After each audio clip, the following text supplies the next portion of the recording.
Hemanjit Amadi Linthoingambigi positive response Fanghannaba Hotnage Haina security advisor na Thajaba Pirakle. Pawasi ngasi nungthil phongkhiba pandam pawsi adagi laukhotjabane.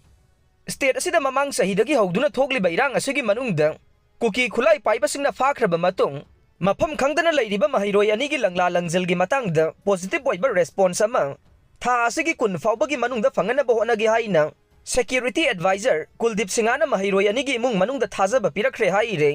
Former Minister A.K. Mirabaina luchingduna mahiroi ani asigi imung manunggi miyoi singa loinana security advisor Kuldip Singhaga bapupurada laiba CM Bangloda unavada Thajaba si pirakhibani haire.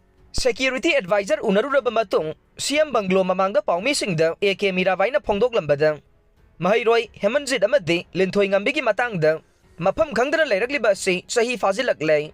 Maram asina mahiroi ani asi leikhidre haiba taragade tha asigi kun fawbada leikhidre haibagi evidence oiba yaba posak piu haina security advisor da takshan khe.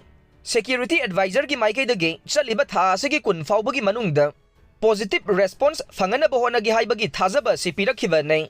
Tha asigi kun mari fawbagi manungda karigumba thabak amata paikhalaktawa tarabade makha taba kari tawgani haibadu Manipur miyam amadi loop kayaga punduna tanaraba matungda changsingani haikhe.